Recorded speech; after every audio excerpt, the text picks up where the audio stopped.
Hello people, so today we are in Pune and we are going to cover the first video of our series Socially Responsible.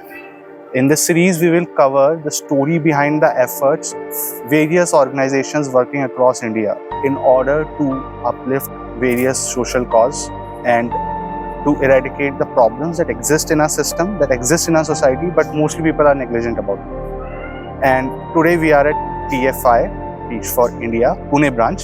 Here we will be having a dialogue with one of the senior managers of the organization who will let us know about what TFI is actually doing. Let's jump into the dialogue.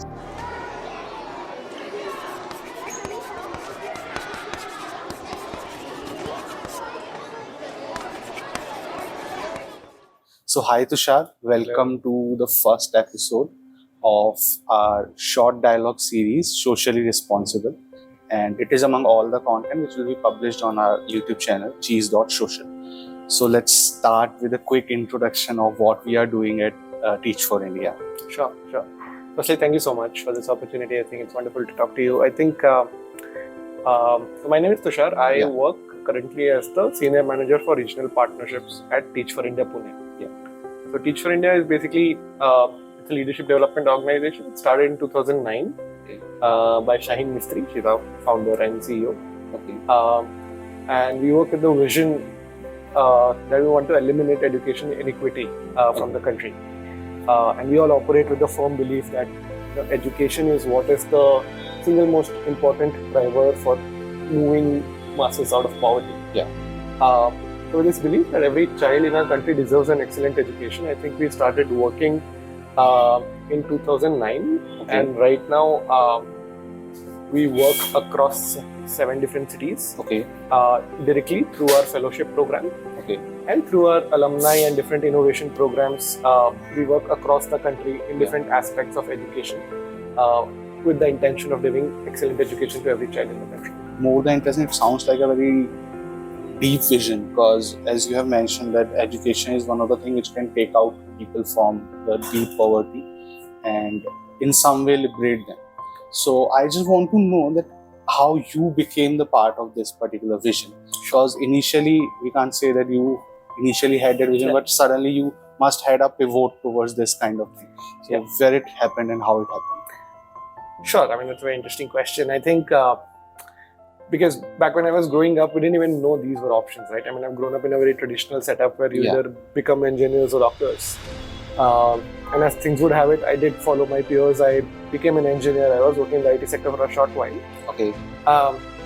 But 2 things happened. I think one, I've had a fantastic schooling life. And the influence and the impact that my teachers had on me and the education that I got, the sort of impact it had on me was extremely powerful. So I had always this innate belief about the value that education or good education holds in shaping minds and futures of children. And second, I think somewhere late during my graduation years, I got into, I was a part of different organizations, I got into teaching.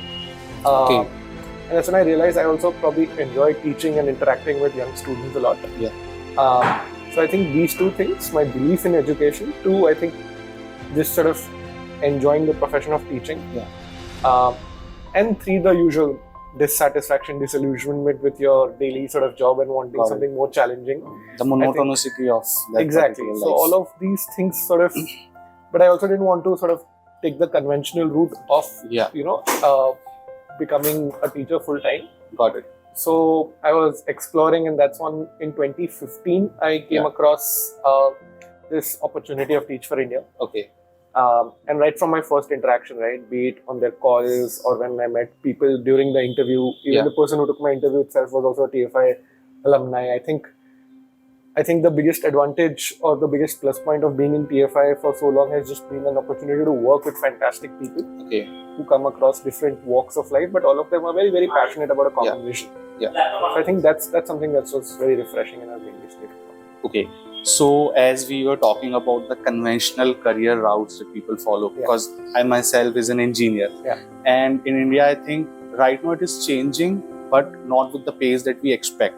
Because there are various non-conventional career options that people should definitely look after, And apart from that, there are few fundamental career options that people are neglecting right now, like teaching and maybe making artworks and all the historical or cultural driven career option.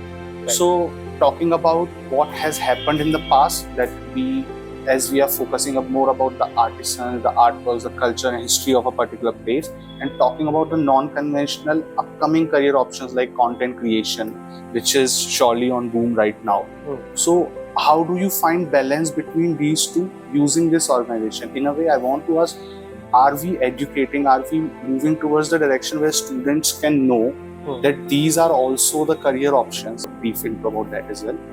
Sure, for sure. I think how we are approaching it as an organization, in my experience, is at both the levels, right? I mean, because we are basically a leadership development organization, so a lot of what we call fellows join us for a period of 2 years who are placed in different schools. So a lot of their trainings, apart from the coaching and training that they receive on how to become better teachers, is also oriented towards their leadership journeys. And that explains, or sort of that involves helping them explore different aspects of their personality, ranging from, apart from the core technical skills that you have by virtue of your respective graduations, what are the values and mindsets which you operate? Or what are the different skills? How do you tell your own story? What is the legacy that you want to leave? And I feel a lot of these skills are extremely transferable. And that's exactly the approach that we also take to teaching students. That instead of focusing only on helping them clear exams, how are we instead focusing on building skills? And these skills are transferable. And as you said, right, I mean, a lot of, when our kids grow up, a lot of jobs that exist today may not exist then. And there will be a lot of new jobs that we don't know. So the biggest challenge a teacher faces right now is we don't really know what is the kind of future that we are preparing for our students for. So instead of being prescriptive as a teacher, how am I building their capabilities or their skills to survive in a world which is increasingly volatile? I'll give you an example, right? I mean, one of the skills, for example, could be just storytelling. And as you mentioned, be it an artist, be it a content creator, we are realizing that it's becoming extremely important to be able to tell your own story, tell the story of the world. And if you're able to build that skill in a child, then based on his own or her own agency and circumstance, they can choose whatever career option they want to, but leverage that skill. Basically developing a core skill around which it can be modified into different ways according to the career option they want to pursue, which is right now maybe the right career option as per the circumstances. Yes, and that's exactly how a lot of our, at Teach For India, our curriculum or ways of teaching are evolved. I mean, the foundation of it is what we call the LDJ, the Leadership Development Journey. So the curriculums and the teaching pedagogy, all of it revolves around two things. One is what we call 8 C's, which is a series of ranging from critical thinking to compassion to courage to consciousness. And then we also try to sort of help or support our fellows in teaching aspects of leading self, leading others, and leading India. So all our trainings, all our conversations, all our support systems are revolving around these two things. How are you working at all these 3 levels? Leading self, leading others, leading India. And how are you incorporating the concept of 8 C's in how you're teaching or what you're teaching or how you're interacting with the students? I feel those are extremely relevant for the volatile future that's about to come. If we talk about Pune, let's say, so can you give us few numbers or statistics that Teach For India has proven to be, something which is improving the whole system, but not just by standing outside.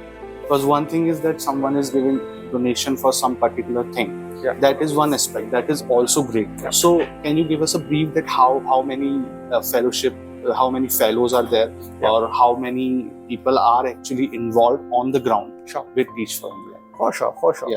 I mean, so the entire idea of our organization, right? I mean, the model is based on these twofold theories. That in the short term, we of course have a fellowship for only 2 years. But a big part of a program is actually after once your fellowship ends, you become an alumni. And what we have seen, especially in a city like Pune was the first city where TFI started in 2009.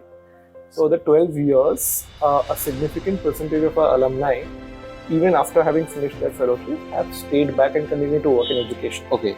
If we talk numbers, I think as of now, there are around over 900 fellows who have passed on to become alumni. That's huge. From different schools in Pune. Out of them, around 300 of them still continue to work in Pune. Yeah. And almost over 70% of them have continued to work in the sector of education. Yeah. I myself did my fellowship in 2015 to 17, but I've been with TFI for 7 years. Okay. And similarly, we have a lot of people in our network who have gone on to start their own organizations. Okay. We have a couple of names. Leadership for Equity is an organization that was started by one of our alumni from 2009, Madhukar Banuri, and his co-founder Sidesh. Okay. Now they work directly with the government, okay. and they in fact not just schools but districts. So they're also working with government officials in sort of upskilling them. We've also cultivated a network of partnerships with donors, as you mentioned. Yeah. So we have a set of donors who, apart from donating, are also, for example, in our advisory board. And they give us regular inputs on, where should we be putting our money on and our efforts on. Yeah. We have a 10-year partnership with the PMC and the government as well. So we have cultivated partnerships both at the communities, at the private sector, as well as at the government sector. Because we feel education is a social problem. You need all these parties to come together. You can't have one organization sort of moving forward and solving this problem.